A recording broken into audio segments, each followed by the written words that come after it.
Jeff Keller बचपन से ही lawyer बनने का सपना देखते थे और बड़े होकर उन्होंने लॉ स्कूल से लॉयर की डिग्री भी हासिल कर ली।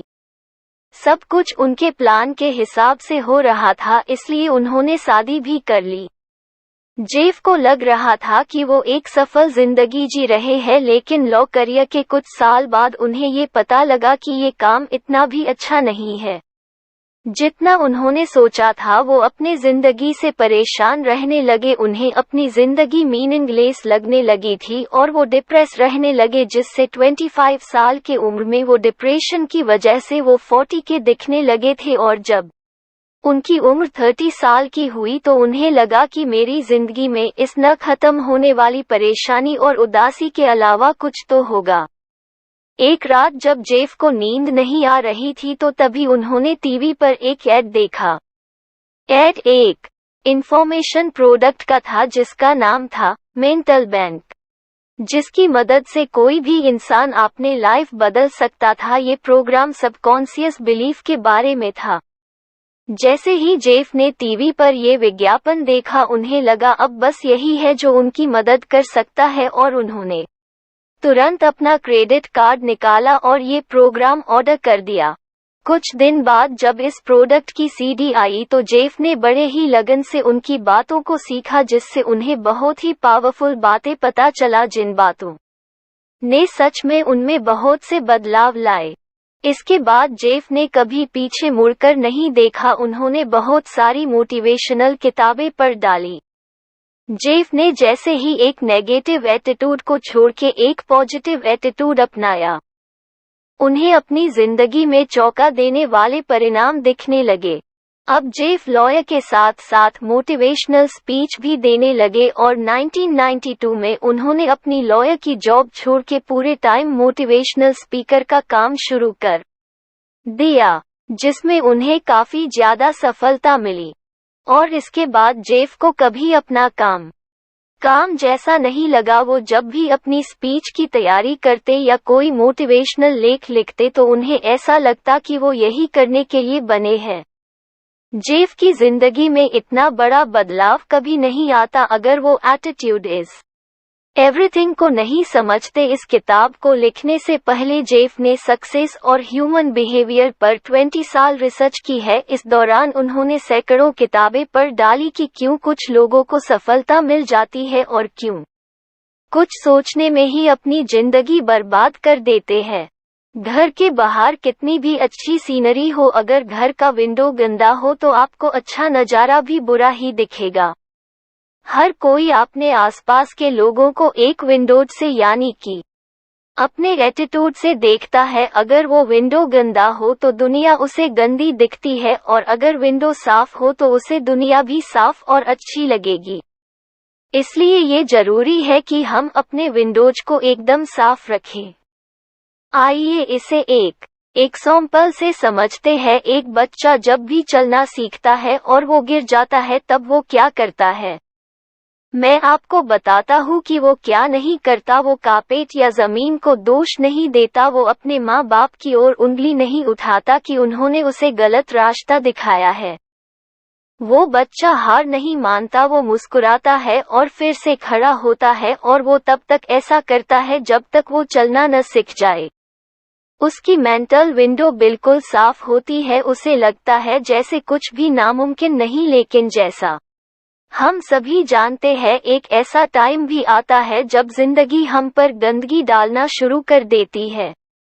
हमारी मेंटल विंडो गंदी होने लगती है जब हमें स्कूल में कम नंबर लाने की वजह से डांटा जाता है, जब हमें एक दूसरे से कंपेयर किया जाता है, जब हमें रोक टोक और गुस्से का सामना करना पड़ता है, तो हमारी मेंटल विंडो गंदी होने लगती है और इन सब की वजह से हम अपना खुद पे विश्वास और पॉजिटिव एटीट्यूड कहीं खो देते हैं। अगर आप अपनी मेंटल विंडो क्लीन नहीं करेंगे तो आप अपनी जिंदगी नेगेटिविटी में गुजार देंगे और इसकी वजह से आप अपनी जिंदगी कभी खुल के नहीं जी पाएंगे। आपके पास जिंदगी जीने के दो रास्ते होते हैं, पॉजिटिव एटीट्यूड और नेगेटिव एटीट्यूड। या तो आपके पास जो नहीं है उसी को सोच के पूरी जिंदगी रोइए, या एक पॉजिटिव एटीट्यूड रख के आज आपके पास जो नहीं है उसे पाने के लिए काम करिए, इससे आपको वो सब मिलेगा जो आप चाहते हैं। मैं जानता हूँ आप सोच रहे होंगे कि ये सब कहना बहुत आसान है, करना नहीं। इसलिए ऑथर ने 11 लेसन्स की मदद से बताया है कि वो आप कैसे कर सकते हैं। कुछ लोग काफी सफल हो जाते हैं और कुछ लोग अपनी असफलताओं से ही बाहर नहीं आ पाते। जेफ ने सफलता की कुंजी को 6 शब्द में बताया है और आपको ये जानकर हैरानी होगी, यही 6 शब्द ही आपको सफल बनाएंगे और यही 6 शब्द आपको असफल भी बनाएगी। We became what we think about, मतलब हम वही बन जाते हैं जैसे हम खुद के बारे में सोचते हैं। यह ऐसे काम करता है। यदि हम किसी लक्ष्य के बारे में लगातार सोचते हैं तो हम उसकी ओर आगे बढ़ने का प्रयत्न आरंभ कर देंगे। मान लीजिए एक आदमी है जो सोचता है कि मैं हर साल 10 लाख रुपए कमा सकता हूं, तो वो एक मानव चुंबक ह्यूमन मैग्नेट की तरह उन सभी रास्तों को ढूंढ लेगा जिससे वो 10 लाख रुपए कमा सके। अब दूसरा पहलू ये है, अगर वो सोचे उसे अपने परिवार की समस्याओं को दूर करने के लिए 10 लाख रुपए कमाने चाहिए, अब क्या वो 10 लाख रुपए कमा सकता है? ये उस आदमी पे डिपेंड करता है कि वो खुद पर कितना भरोसा करता है। अगर आप ये सोचे कि मैं 10 लाख रुपए कमा सकता हूँ और 10 लाख रुपए कमाने चाहिए, इसमें दो चीजें सामने आती है, कमा सकता हूँ पॉजिटिव एटीट्यूड और कमाने चाहिए नेगेटिव एटीट्यूड। अगर आपका खुद पे भरोसा है, कुछ करने की हिम्मत है, तो आप एक दिन 10 लाख रुपए जरूर कमा लेंगे। दोस्तों, असफलता बस एक स्पीड ब्रेकर की तरह होता है जो हमारे सपनों के रास्ते में आकर बस हमें टेस्ट करता है, और अगर हम में एक पॉजिटिव एटीट्यूड नहीं होगा तो यही स्पीड ब्रेकर हमें पहाड़ जैसा लगने लगेगा और हम इस ब्रेकर को पार करने के बजाय वही हार मान जाएंगे। इसीलिए जब भी आप अपनी जिंदगी में कुछ नया शुरू करिए तो ये बात याद रखिएगा कि असफलता बस हमें ये दिखाने आती है कि हमें अपने सपने को पाने की कितनी चाहत है। एक इंटरव्यू में प्रसिद्ध गायिका सेलिन डियोन से पूछा गया कि क्या उन्होंने अपने करियर की शुरुआत में कभी सोचा था कि उनके लाखों रिकॉर्ड बिकेंगे और वे टूर पर रहकर हर सप्ताह कई हजार लोगों के सामने गाना गाएंगी। इन गायिका ने जवाब दिया कि इनमें से किसी भी बात पर उन्हें आश्चर्य नहीं हुआ, क्योंकि इस तरह की कल्पना उन्होंने तभी कर ली थी जब वे केवल 5 वर्ष की थीं। इसलिए हमारा पहला कदम अपने इच्छित परिणाम की छवि का निर्माण करना है। आपको केवल अपनी कल्पना ही सीमित कर सकती है। आप जानते होंगे कि बहुत से लोग सार्वजनिक सभा में संबोधित करने से घबराते हैं। कई तरह के सर्वे करने के बाद पाया गया कि यह लोगों का सबसे बड़ा डर है, जो मौत के डर से भी कहीं आगे है।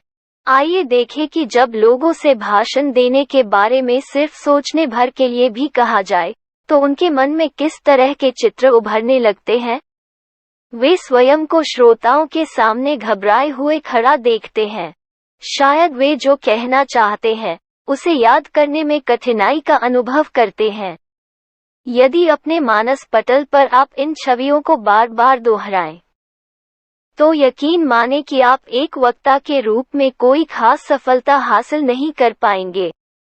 इसके बजाय अपने मन में इस तरह की छवि बनाएं कि आप आत्मविश्वास से भरे हुए अपनी प्रस्तुति दे रहे हैं। श्रोतागण आपके हर शब्द को ध्यान से सुन रहे हैं। आपने श्रोताओं को एक मजेदार वाकया सुनाया है और वे हंस रहे हैं। अंत में वे बड़ी गर्मजोशी से आपके लिए तालियां बजा रहे हैं। बाद में लोग आपको बधाई देने आ रहे हैं। क्या आप देख पा रहे हैं कि ऐसे मानसिक चित्र किस तरह एक बेहतर वक्ता बनने में आपकी सहायता कर सकते हैं? हालांकि ध्यान रखें कि आपके मन में उभरी इस तरह की तस्वीरें रातों रात वास्तविकता में साकार नहीं होती। हाँ, लेकिन यह तय है कि धैर्य के साथ लगातार इस तरह की मानसिक तस्वीरों, फिल्मों पर अपना ध्यान केंद्रित कर आप ऑटोमेटिकली उन तरीकों से कार्य करने लगेंगे जो आपके स्वप्न साकार करने में सहायक सिद्ध होंगे। आइए इसे एक शानदार स्टोरी से समझते हैं, जो कि है न्यूपोर्ट बीच, कैलिफोर्निया के निवासी बेंजामिन रोल की कहानी। रोल ने 1990 में 67 वर्ष की उम्र में लॉ स्कूल से ग्रेजुएशन किया। स्वाभाविक था कि उन्हें अपनी कानूनी प्रैक्टिस शुरू करने से पूर्व कैलिफोर्निया बार एग्जाम पास करनी पड़ती। इस एग्जाम को पास करने के अपने पहले प्रयास में वे फेल हो गए। दूसरी बार भी वे फेल हो गए, फिर तीसरी, चौथी, फिर 13वीं बार असफल हुए। मैं आपको बता दूं, बार एग्जाम साल में केवल 2 बार दी जा सकती है। इसलिए जब वे अपने 13वें प्रयास में असफल रहे, तब वे 73 वर्ष के हो चुके थे। अधिकतर लोग इतने प्रयासों के बाद हार मान लेते, लेकिन बेंजामिन रोल ऐसे नहीं थे।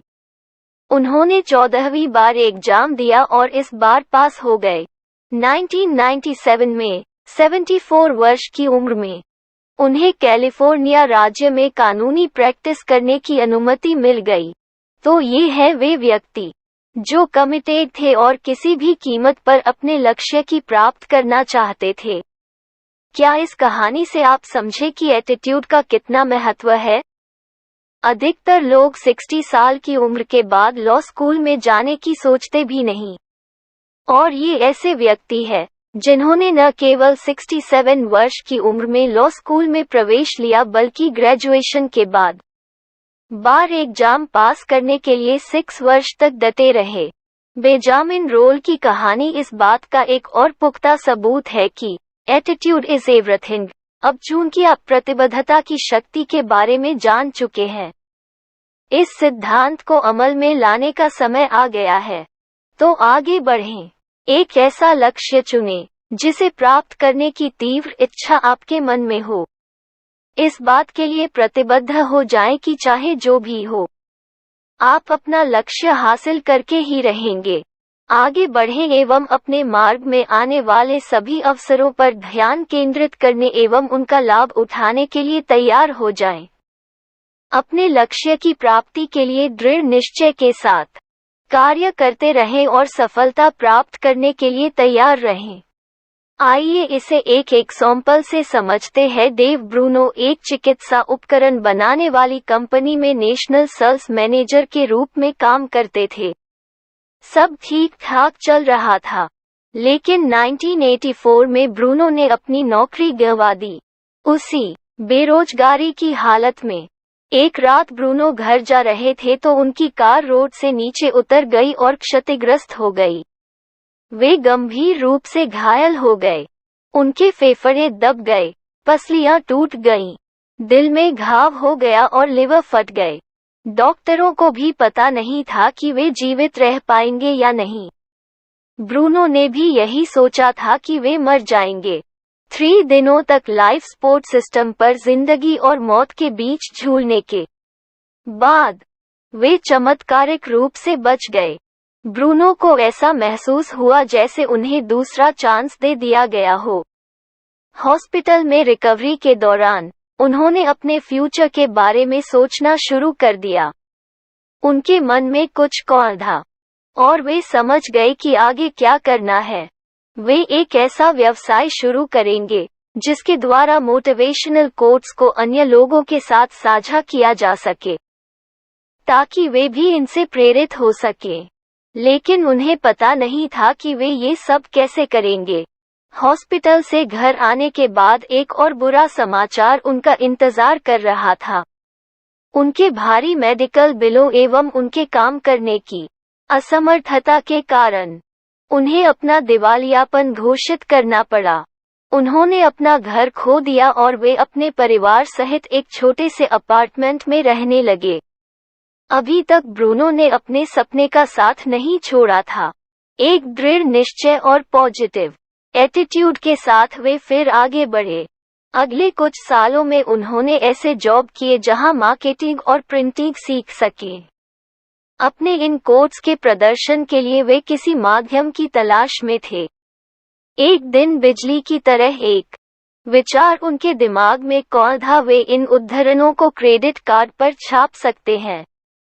उस दिन शाम को टीवी देखते समय उनकी नज़र एक क्रेडिट कार्ड कंपनी के गोल्ड कार्ड के विज्ञापन पर पड़ी।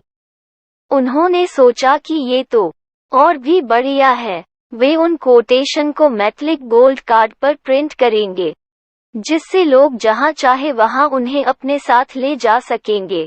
इसके लिए उन्होंने एटीट्यूड, नेतृत्व, लीडरशिप, साहस और दृढ़ता आदि विषयों पर आधारित उद्धरणों की एक श्रृंखला का निर्माण किया। उन्होंने इस तरह के कार्ड को सक्सेस गोल्ड कार्ड का नाम दिया। हॉस्पिटल छोड़ने के 5 वर्ष बाद डेव ब्रूनो ने पहला सक्सेस गोल्ड कार्ड बेचा था। मुझे ये बताते हुए खुशी हो रही है कि अब तक वे इस तरह के 2 मिलियन से भी ज्यादा कार्ड बेच चुके हैं। डेव ब्रूनो ने एक त्रासदी भरी दुर्घटना को एक अविश्वसनीय जीत में बदल दिया था। यदि मैं किसी से कहता हूं कि मैं कुछ करने जा रहा हूं, तो मुझे वह काम करना ही होगा। इसे अंग्रेजी में बर्निंग योर ब्रिजेस कहा जाता है, जिसका अर्थ होता है पीछे लौटने के सारे रास्ते बंद कर देना। कभी कभी जीवन में आगे बढ़ने या किसी महत्वाकांक्षी लक्ष्य की प्राप्ति के लिए ये तरीका कारगर साबित होता है। उदाहरण के तौर पर जिग ज़िलर है, जो एक प्रसिद्ध मोटिवेशनल स्पीकर हैं। उन्होंने निश्चय किया कि वे डाइटिंग करेंगे और अपना वजन 202 पाउंड से घटाकर 165 पाउंड तक ले आएंगे। उस समय वे अपनी पुस्तक सी यू एट द टॉप का लेखन कर रहे थे। इस पुस्तक में उन्होंने एक वक्तव्य दिया है, जिसमें उन्होंने लिखा है कि उन्होंने अपना वजन 165 पाउंड तक घटा लिया है। ये घटना उनके लेखन के प्रेस में जाने के 10 महीने पहले की थी, और फिर उन्होंने अपने प्रिंटर को उस पुस्तक की 25,000 प्रतियां बनाने का ऑर्डर दे दिया।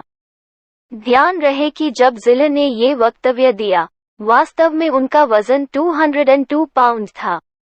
उन्होंने 25,000 लोगों के सामने अपनी विश्वसनीयता दांव पर लगा दी थी। अपनी पुस्तक में ये वक्तव्य देकर कि उनका वजन 165 पाउंड है, ज़िलर जानते थे कि उन्हें पुस्तक की छपाई से पूर्व 37 पाउंड कम करने हैं, और उन्होंने इसे कर दिखाया। इस रणनीति को चुनिंदा लक्ष्यों के लिए ही आजमाएं। इसे उन लक्ष्यों तक ही सीमित रखें जो आपके लिए बहुत महत्वपूर्ण है और जहां आप किसी भी हद तक अपनी प्रतिबद्धता कायम रख सकते हैं। क्या ये तरीका जोखिम भरा है? जी हाँ, बेशक, लेकिन यह उतना ही प्रेरक भी है। मैं आपको ये सुझाव नहीं दूंगा कि आप हाथ पर हाथ धरे बैठे रहें और अपने जीवन में आने वाली सभी समस्याओं को अनदेखा कर दें, बल्कि शिकायत करने के बजाय यह ज्यादा बेहतर होगा कि आप अपना ध्यान और ऊर्जा उन्हें सुझाने या कम करने की दिशा में केंद्रित करें। उदाहरण के तौर पर मान लें कि आजकल आप थोड़ा थका हुआ महसूस कर रहे हैं। हर व्यक्ति को अपनी थकान के बारे में बताने के बजाय आप अधिक व्यायाम करना शुरू कर दें या फिर रात में थोड़ा जल्दी सोना शुरू कर दें। शिकायतें आपके विरुद्ध 3 तरह से कार्य करती हैं। पहले, कोई भी आपकी तबीयत या समस्याओं के बारे में नेगेटिव खबर नहीं सुनना चाहता। दूसरे, शिकायत करने से आप खुद अपनी पीड़ा और असुविधा को बढ़ा लेते हैं, इसलिए बार बार दुखी और नेगेटिव घटनाओं को याद करने से क्या फायदा। तीसरे, शिकायत खुद कुछ हासिल नहीं करती, उल्टा आपको अपनी स्थिति को सुधारने के लिए किए जाने वाले उपायों से विमुख कर देती है। कहा जाता है कि 90% लोगों को आपकी समस्या से कुछ लेना देना नहीं होता, और शेष 10% आपको समस्याग्रस्त देखकर खुश होते हैं। इसलिए पॉजिटिव लोगों की श्रेणी में आ जाएं, जिससे आपको सामने से आते देख लोगों को अपना रास्ता न बदलना पड़े। आइए इसे एक एग्जाम्पल से समझते हैं। जब माइक हाई स्कूल में था तो पड़ोस के कुछ बच्चों के साथ समय बिताता था। माइक के अनुसार उनका न तो कोई लक्ष्य था और न ही कोई सपने। वे हमेशा नेगेटिव बातें करते थे। जब भी माइक उनसे कुछ नया करने के लिए कहता था तो वे उसे हतोत्साहित कर देते थे। वे उससे कहते थे, ये बेवकूफ़ी है। माइक उनके साथ इसलिए रहता था ताकि वह उस समूह का हिस्सा बना रह सके, जब माइक कॉलेज में पढ़ने गया, तब भी उसका सामना नेगेटिव सोच रखने वाले कुछ लोगों से हुआ। लेकिन उसे ऐसे भी लोग मिले जो पॉजिटिव सोच वाले थे, जो कुछ सीखना चाहते थे, जो कुछ हासिल करना चाहते थे। माइक ने इस तरह के पॉजिटिव सोच वाले लोगों के साथ समय बिताने का निश्चय किया। अचानक वह अपने बारे में कुछ बेहतर महसूस करने लगा। उसने एक बढ़िया एटीट्यूड विकसित कर लिया था। उसने अपने लक्ष्य तय करना शुरू कर दिया। ऑथर कहते हैं कि मुझे ये बताते हुए खुशी हो रही है कि अब माइक एक सफल वीडियो प्रोडक्शन कंपनी का मालिक है और उसका एक प्यारा सा परिवार है। वह अपने लक्ष्यों को एक के बाद एक हासिल करता जा रहा है। जब ऑथर ने माइक से पूछा कि उसके हाई स्कूल के दोस्त क्या कर रहे हैं, तो उसने ऑथर को बताया, वे अभी भी वहीं रहते हैं। उनकी सोच अब भी उतनी ही नेगेटिव है और उन्होंने अब तक अपने जीवन में कुछ भी नहीं किया है। माइक ने कहना जारी रखा, यदि मैं उन्हीं लोगों के साथ घूमना जारी रखता तो आज मैं जहां हूं वहां नहीं पहुंच पाता। मैं अब भी नुक्कड़ की दुकान पर बैठकर झक मार रहा होता। माइक की कहानी इस बात का जीता जागता सबूत है कि अपने आसपास के माहौल और लोगों का हमारे जीवन पर क्या प्रभाव पड़ता है। इसके बावजूद हम कभी कभी कुछ निश्चित लोगों के साथ रहने के आदी हो जाते हैं और इस बात पर विचार ही नहीं करते कि इसका क्या परिणाम हो सकता है। मैं आपको एक ऐसी महिला की कहानी सुनाना चाहता हूँ जो कंफर्ट जोन से बाहर निकलने के बारे में बहुत कुछ जानती है। उनका नाम डॉटी बर्मैन है, जो 32 सालों तक न्यूयॉर्क के एक हाई स्कूल में इंग्लिश की टीचर रह चुकी हैं। हालांकि 10 वर्ष की उम्र से ही वे शो बिजनेस में जाना चाहती थीं, फिर भी उन्होंने एक करियर के रूप में टीचर का सुरक्षित जॉब चुना। डर की कैद से बच निकलने का एकमात्र रास्ता यही है कि उसका सामना किया जाए। टीचर के रूप में कार्यरत रहते हुए डॉटी ने गाने लिखना और उनकी प्रस्तुति करना शुरू कर दिया। हालांकि ये सिर्फ शौकिया तौर पर था, लेकिन इसने उनके सपने को जिंदा रखा। फिर 1980 के अंत में डॉटी ने एक निर्णय लिया कि वे टीचिंग को छोड़कर एक परफॉर्मर के रूप में अपना नया करियर शुरू करेंगी। 88 की गर्मियों में उन्होंने अपना इस्तीफा दे दिया। फिर एक अनजाने डर ने उन पर कब्जा कर लिया। किसी अपरिचित क्षेत्र में कदम रखने के ख्याल से वे इतनी डर गई कि उन्होंने अपना इस्तीफा वापस ले लिया और फिर से बच्चों को पढ़ाना शुरू कर दिया।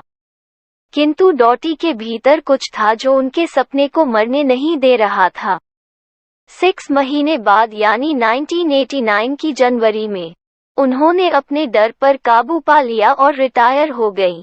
तब वो 50 साल की हो चुकी थी। 1982 में डॉटी ने एक पात्री म्यूजिकल शो प्रस्तुत किया, जिसे खुद उन्होंने तैयार किया था।